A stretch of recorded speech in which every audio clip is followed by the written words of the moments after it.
Hi friends, welcome to my channel Kasturi's world. ഇന്നത്തെ ഞങ്ങളുടെ വിശേഷങ്ങളൊക്കെയാണെന്ന് പങ്കുവെക്കുന്നത്. ഇന്ന് അമ്മയുടെ കുടുംബക്ഷേത്രമായ പുതുപ്പള്ളിക്കടുത്തുള്ള വാരണപ്പള്ളി കുടുംബക്ഷേത്രത്തിൽ ഉത്സവമായിരുന്നു. അവിടേക്ക് ഞങ്ങൾ തൊഴാനായിട്ട് പോയായിരുന്നു. ഒരാൾ പോലും അമ്പലത്തിൽ വരാതിരുന്നില്ല. വീട്ടിലെ എല്ലാവരും അമ്പലത്തിൽ തൊഴാനായിട്ട് വന്നു. ഞങ്ങളവിടെ എല്ലാം നടന്ന് തൊഴുവാണ്. മഹാദേവ ഭഗവാന്റെ പ്രതിഷ്ഠയാണ് അവിടെ മെയിനായിട്ടുള്ളത്. അപ്പോൾ അവിടെ എല്ലാം നമ്മൾ തൊഴുതു. യാശിക്കുട്ടി നല്ലൊരു ഭക്തി മൂഡിലാണേ. ഞങ്ങളത് കഴിഞ്ഞിട്ട് രസീതൊക്കെ എഴുതിപ്പിക്കാനായിട്ട് നിന്നപ്പോഴത്തേക്കും പാൽപ്പായസം പ്രസാദമായിട്ട് കിട്ടിയായിരുന്നു. അപ്പം ഞങ്ങൾ പ്രസാദം എല്ലാം കഴിച്ച് അങ്ങനെ തൊഴുതൊക്കെ കഴിഞ്ഞപ്പോഴാണ് അവിടെ നിന്ന് ഒരു ചേട്ടനാണെങ്കിൽ എൻ്റെ ഹസ്ബൻഡിനോട് പറഞ്ഞത് തണ്ണീർവനം എന്ന് പറയുന്ന ഒരു കണ്ടൽക്കാടൊക്കെ അതിൻ്റെ ഈ അമ്പലത്തിൻ്റെ ബാക്ക് വശത്തായിട്ട് ഉണ്ടെന്ന്. അപ്പോൾ കുറച്ച് ദൂരം ഒന്ന് പോകണം. ഞാനും ചേട്ടനും മോളും കൂടെ അങ്ങോട്ട് പോകാമെന്ന് വിചാരിച്ചേ. ഇനി ഞങ്ങൾ അങ്ങോട്ടൊന്ന് പോവുകയാണ്. ഇത് കായംകുളത്തിനടുത്ത് പുതുപ്പള്ളി വാരണപ്പള്ളി ക്ഷേത്രമാണ്. ഇതിൻ്റെ അടുത്താണ് കണ്ടൽവനം. ഞാനും ചേട്ടനും മോളും മാത്രമേ അങ്ങോട്ട് കണ്ടൽക്കാട് ഉള്ള ആ ഭാഗത്തോട്ട് പോകാനായിട്ട് ഇറങ്ങിയിട്ടുണ്ടായിരുന്നുള്ളൂ.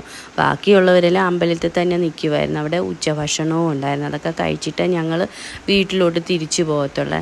നമ്മൾ ഈ കണ്ടൽക്കാടിലോട്ട് പോകുന്ന ആ വഴിയൊക്കെ ഉണ്ടല്ലോ, ആ വഴി കാണാനായിട്ട് വളരെ നല്ല ഭംഗിയാണ്.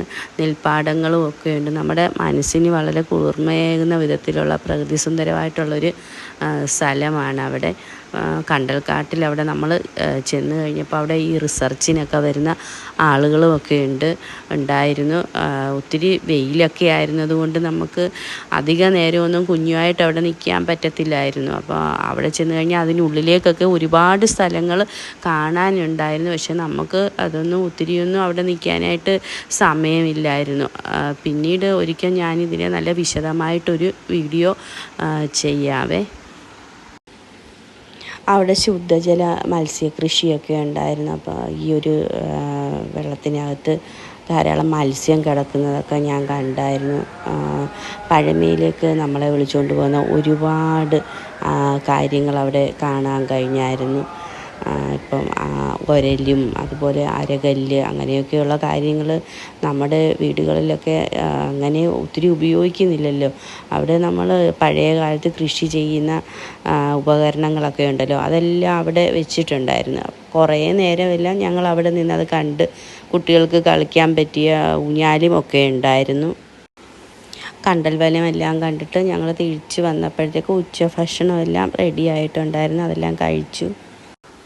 ചോറിൻ്റെ കൂടെ സാമ്പാറും രസവും കടുമാങ്ങ അച്ചാറും തീയലും തോരനും അവിയലും എല്ലാം ഉണ്ടായിരുന്നേ. ഭക്ഷണമെല്ലാം കഴിച്ചിട്ട് ഞങ്ങൾ വീട്ടിലെത്തി. പിന്നെ ഞങ്ങളൊരു സിനിമയ്ക്ക് പോയി. ഞാനും ചേട്ടനും യാശിക്കുട്ടനും മാത്രമേ ഉള്ളായിരുന്നു സിനിമയ്ക്ക് പോകാൻ. ബാക്കി എല്ലാവർക്കും ഓരോ തിരക്കായിരുന്നു. ഞങ്ങൾ സിനിമയെല്ലാം കണ്ടിട്ട് ഇറങ്ങി. അപ്പോൾ വിചാരിച്ചു എന്തായാലും ഇന്ന് കുറേ യാത്ര ചെയ്യാമെന്ന് വിചാരിച്ചിരിക്കുമല്ലായിരുന്നോ. അനിയത്തിയുടെ വീട് കൊഴുവല്ലൂരാണ്. ചേട്ടൻ്റെ അനിയൻ്റെ വൈഫ് പുള്ളിക്കാരിയുടെ വീട് കൊഴുവല്ലൂരാണ്. അവിടോട്ടൊന്ന് പോകാമെന്ന് വിചാരിച്ചു. ഇനി അങ്ങോട്ട് പോയിട്ട് അവിടുത്തെ വിശേഷങ്ങളൊക്കെ പറയാം. അവിടെ അനിയത്തിയുടെ വീട്ടിൽ നിന്ന് നോക്കുമ്പോൾ തന്നെ നമുക്ക് ആ ഗുരുമന്ദിരം കാണാൻ പറ്റും. അപ്പോൾ ഞങ്ങൾക്ക് അവിടോട്ട് പോകാൻ അങ്ങനെയാണ് ഒരാഗ്രഹം തോന്നിയത്. ഞങ്ങളങ്ങനെ മന്ദിരത്തിലൊക്കെ പോയി തൊഴുത് അവിടുന്ന് പ്രസാദമൊക്കെ മേടിച്ച് അവിടുത്തെ കുറേ കാഴ്ചകളൊക്കെ കണ്ടിങ്ങനെ ആസ്വദിച്ച്. അപ്പോൾ ഇന്നത്തെ ദിവസം മുഴുവനും നമ്മളങ്ങ് യാത്രയായിരുന്നു. അവിടുത്തെ നല്ല പ്രകൃതി ഭംഗിയുള്ള നല്ല സ്ഥലങ്ങൾ കണ്ടു. അവിടെ നിന്ന് നമ്മൾ ആ മന്ദിരത്തിൽ നിന്ന് നമ്മൾ എടുത്ത വീഡിയോ ആണ്. വളരെ ഭംഗിയാണ് അവിടെയൊക്കെ ഒന്ന് കാണാൻ. അത് കഴിഞ്ഞ് പിന്നെ അവിടെ അടുത്ത് ഉത്സവമായിരുന്നു. ആ അമ്പലത്തിൽ ഞങ്ങൾ കയറി. അങ്ങനെ 3 അമ്പലങ്ങളിൽ നിന്ന് സന്ദർശിക്കാൻ പറ്റി. അമ്പലത്തിൽ തൊഴുതിട്ട് ഞങ്ങൾ കൊഴുവല്ലൂർ അനിയത്തിയുടെ വീട്ടിലോട്ട് തിരിച്ചു പോവാണ്. ഇനി അവിടെ നിന്ന് ഭക്ഷണമൊക്കെ കഴിച്ചിട്ട് പോകാമെന്ന് വിചാരിച്ചു. നമ്മൾ അവിടെ കണ്ട ഗുരുമന്ദിരം ഉണ്ടല്ലോ, അത് ശിവഗിരിയുടെ മോഡലിലുള്ള ഒരു ഗുരുമന്ദിരമാണ്. ഞങ്ങൾ വീട്ടിൽ ചെന്നപ്പോഴത്തേക്കും ചപ്പാത്തിയും ചിക്കനും എല്ലാം റെഡിയാക്കി വെച്ചിട്ടുണ്ട്. ഞങ്ങളതെല്ലാം കഴിച്ചു.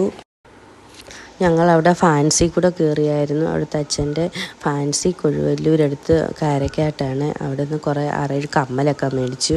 എല്ലാം നല്ല ഭംഗിയായിരുന്നു. എനിക്കൊരുപാട് ഇഷ്ടപ്പെട്ടു. കുഞ്ഞിനൊരു പാവയും മേടിച്ചു. ഇന്നപ്പോൾ ഇത്രയൊക്കെ ഉള്ളായിരുന്നു. ഇനി ഞങ്ങൾ വീട്ടിലോട്ട് തിരിച്ചു പോവാണേ. ചാനലൊന്ന് സബ്സ്ക്രൈബും കൂടെ ചെയ്യണേ. നെക്സ്റ്റ് ഒരു വീഡിയോയുമായിട്ട് വരുന്നത് വരെ ബൈ. Thanks for watching.